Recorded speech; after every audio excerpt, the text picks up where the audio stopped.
نحمده ونصلي على رسوله الكريم اما بعد فاعوذ بالله من الشیطان الرجیم بسم اللہ الرحمن الرحیم.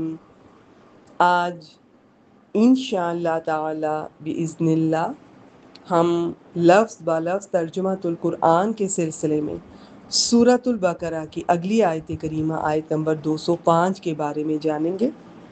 آیت نمبر 204 سے لے کر 206 تک ایک ہی مضمون چل رہا ہے.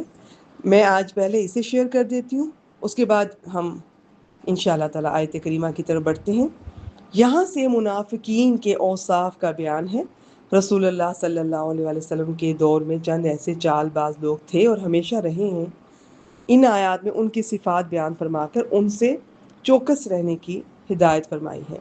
تفاسیر میں گو ان آیات کا سبب نزول اخنس بن شریک ثقفی کو بیان کیا گیا ہے، مگر الفاظ کے اعتبار سے یہ ہر اس شخص کو شامل ہے جس میں یہ پانچوں صفات پائی جائیں. تو ایسے منافق کی پہلی صفت یہ ہے کہ دنیا کی زندگی کے متعلق بہت سی معلومات رکھتا ہے.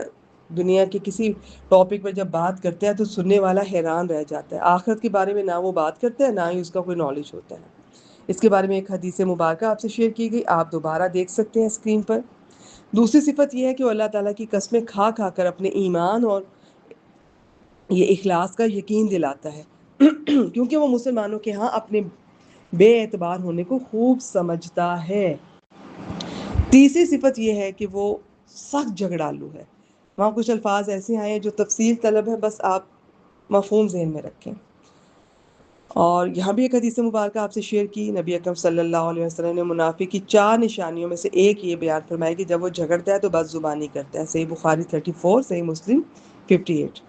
آج چوتھی صفت کے بارے میں دیکھیں گے کہ جب وہ مسلمانوں کے پاس اپنے اخلاص کی قسمیں کھا کر واپس جاتا ہے تو تخریبی کارروائیوں کے ذریعے سے زمین میں فساد اور کھیتوں اور جان و مال کو برباد کرنے میں مشغول ہو جاتا ہے.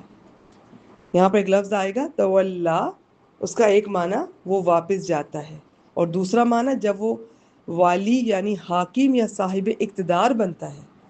تو یہ ذہن میں رکھیے گا. پانچواں میں ابھی چھوڑ رہی ہوں صفت، وہ اگلی آیت میں انشاءاللہ تعالی میں آپ سے شیئر کر دوں گی. بسم اللہ الرحمن الرحیم.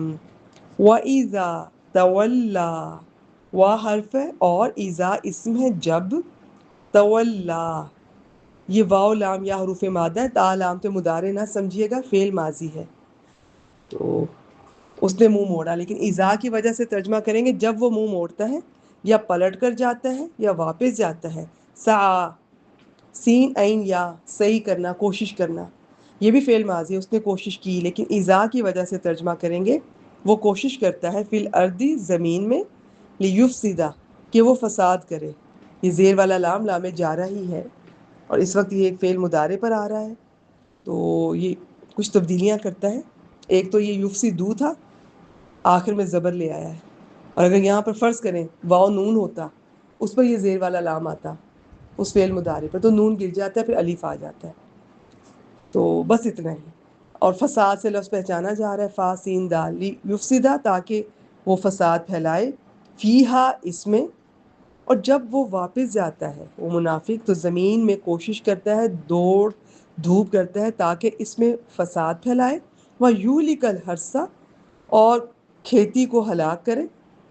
یوہلی کا فعل مضارع ہے، وہ ہلاک کرتا ہے، اور ہلاک کرے الحرث کھیتی کو، ال لگا ہوا اسم ہے، والنسل اور نسل کو، تو تاکہ اس میں فساد پھیلائے اس زمین میں اور کھیتی اور نسل کو برباد کرے.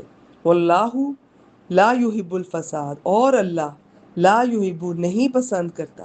ہا با حروف مادہ یا علامت مضارع، تو نہیں پسند کرتا. الفساد، ال لگا ہوا اسم ہے، فساد کو مفعول بن رہا ہے. یحبو کا فاعل کام کرنے والا اس کے اندر ہی ہے، ہوا وہ جو اللہ تعالیٰ کی طرف جا رہا ہے. اور اللہ نہیں پسند کرتا، اور اللہ فساد کو نہیں پسند کرتا. آیت کریمہ کو میں پہلے ہی آپ سے شیئر کر چکی ہوں، تو اس کی 2 معنی یہ تو اللہ کا پھر دہرا دیتی ہوں. ایک معنی تو ہے وہ واپس جاتا ہے، میں نے یہی ترجمہ کیا ہے. دوسرا ہے کہ جب وہ والی یا حاکم یا صاحب اقتدار بنتا ہے، اسے کوئی اقتدار ملتا ہے، تب وہ یہ زمین میں یہ حرکتیں کرتا ہے. تو آج کے لیے اتنا ہی، وآخر دعوانا ان الحمد للہ رب العالمین.